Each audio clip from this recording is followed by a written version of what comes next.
More reactions that have come in from the BJP, which seeks to corner the Aam Aadmi Party on the specifics of the allegations levelled against the so-called aides of the Aam Aadmi Party.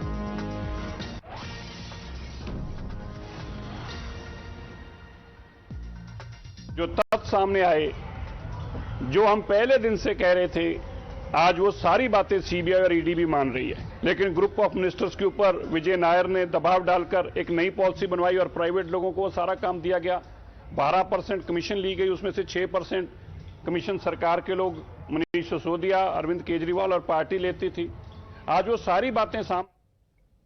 Right, we have Bhavtosh joining us for all the details about the proceedings in court. Bhavtosh, Sameer Mahendru remanded to 8 days of custody, Vijay Nair for 5 days, and both the CBI and the Enforcement Directorate making serious allegations about their respective involvement in the framing of the 2021 policy.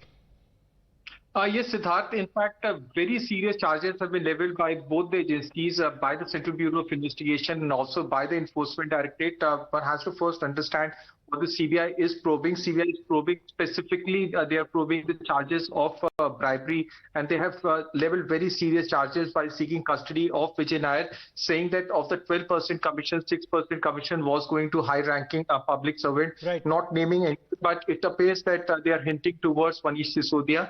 As far as the Enforcement Directorate is concerned, they have said the proceeds of this crime, as far as one manufacturer of alcoholic beverages is concerned, who is also a retailer, is Sameer Mahendru, who was getting a profit of 50 crore rupees, which is also proceeds of crime in just 8 months. Now, there are at least 8 to 10 retailers who also got licenses. Right. Let me just interrupt you there, Bhavtosh, because we're getting another reaction from the BJP. Mr. Praveen Shankar joins us on the phone line. Praveen Shankar ji, क्या कहेंगे, क्योंकि charges दोनों समीर महेंद्र और विजय नायर के खिलाफ काफी serious हैं और बोथ सीबीआई और ईडी को कस्टडी दी गई है दोनों के लिए। नमस्कार। देखिए, अभी आज सुबह तक हमारी दिल्ली के मुख्यमंत्री अरविंद केजरीवाल लगातार कह रहे हैं कि विजय नायर तो एक सीधा साधा साधारण सा हमारा कार्यकर्ता है, और हम भारतीय जनता पार्टी के लोग लगातार कहते थे कि विजय नायर इसका सबसे बड़ा कंड्यूट है। और अब धीरे धीरे साबित हो रहा है, जैसे आज ऐसा भी सुनने में आया है कि कुछ डिजिटल ट्रांजैक्शंस के सबूत भी मिले हैं। तो ऐसा हम तो शुरू से कहते थे कि विजय नायर पकड़ा जाएगा, और कम से कम 1 से 2 जैसे ही लिक्विड डीलर्स पकड़े जाएंगे तो ये कड़ियां खुलने लगेंगी और बहुत तेजी से खुलेंगी, और वही अब हो रहा है। और पिछले 3 दिनों में 2 अरेस्ट हमने देखे हैं, एक सीबीआई का और एक ईडी का। क्या आपको लगता है कि आम आदमी पार्टी के कुछ लीडर्स भी अभी अरेस्ट किए जा सकते हैं इस मामले में? देखिए, मैं उन लोगों में से नहीं हूं जो अपनी बात बहुत आगे बढ़ के कहें, मगर एक बात पक्की है, बिना सरकार की इन्वॉल्वमेंट के कोई विजय नायर नहीं कर सकता था। तो ये तय है कि विजय नायर ने अगर की इन्वॉल्वमेंट अगर पकड़ी गई है तो जरूर करके सरकार का कोई मंत्री, और वो ऑब्वियसली मनीष सिसोदिया, और मैं तो मुख्यमंत्री से भी तार जोड़ूंगा। मुख्यमंत्री को हमें बाहर नहीं छोड़ना चाहिए। बिना मुख्यमंत्री की सहमति के इतना बड़ा घोटाला नहीं हो सकता था। एक और सवाल आपसे प्रवीण शंकर जी, टाइमिंग के बारे में काफी कुछ सवाल पूछे जा रहे हैं। गुजरात के इलेक्शंस अभी कुछ 2 महीने में होने वाली हैं और आम आदमी पार्टी वहां पे बहुत ही स्ट्रांग तरीके से कैंपेन कर रही है, तो टाइमिंग के बारे में भी सवाल पूछे जा रहे हैं एजेंसियों को और भारतीय जनता पार्टी को कि ये अरेस्ट गुजरात इलेक्शंस के पहले टाइम किए गए हैं दबाव डालने के लिए आप पर। देखिए, आम आदमी पार्टी बहुत गंभीर कैंपेन उत्तराखंड में भी कर रही थी, बहुत गंभीर कैंपेन गोवा में भी कर रही थी। क्या नतीजे सामने आए थे? देखिए, हम लोगों को यह समझना चाहिए कि एक मामला लिक्विड स्कैम का अपने समय से चला, उसको हम तो नहीं लाए थे ना, लिक्विड स्कैम ये लाए थे। उसके बाद सभी राजनीतिक दलों में, जिनमें भारतीय जनता पार्टी भी शामिल है, उसने लिक्विड स्कैम पे आरोप लगाए। कांग्रेस ने भी लगाए थे, अन्य पार्टियों ने भी लगाए थे। तो स्कैम हुआ तो फिर तो स्कैम की टाइमिंग भी तो गलत हुई ना।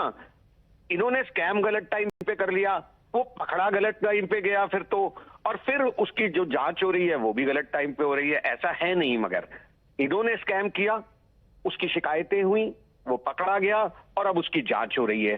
सब चीज सीरीज से, इसका गुजरात चुनाव से कोई लेना देना नहीं है। शुक्रिया हमसे बात करने के लिए Shankar ji. Let me in fact go across back to Bhavtosh, who was of course briefing our viewers about the specific role allegedly played by Vijay Nair as well as Sameer Mahendru, for which now custody has been granted to interrogate them further by the central agencies. Bhavtosh, is the news around the Aam Aadmi Party as a result of these arrests now tightening? Obviously, Siddharth, because it's been specifically mentioned in the 2 remand note that the entire manner in which this excise policy was framed, it only benefited the senior bureaucrats and public servants, and because of this fact, there has been laundering and bribes were given. The enforcement director. Right, we have an issue there with the phone line there with Bhavtosh. Of course, we'll try to patch that very quickly. But once again, let's listen into what Manjinder Singh Sirsa of the BJP had to say about the latest round of arrests in the Liquorgate scandal. विजय नायर, समीर महिंद्रू की arrest के बाद जो तथ्य सामने आए, जो हम पहले दिन से कह रहे थे, आज वो सारी बातें सीबीआई और ईडी भी मान रही है। लेकिन ग्रुप ऑफ मिनिस्टर्स के ऊपर विजय नायर ने दबाव डालकर एक नई पॉलिसी बनवाई और प्राइवेट लोगों को सारा काम दिया गया। 12% कमीशन ली गई, उसमें से 6% कमीशन सरकार के लोग, मनीष सिसोदिया, अरविंद केजरीवाल और पार्टी लेती थी। आज वो सारी बातें सामने आ रही हैं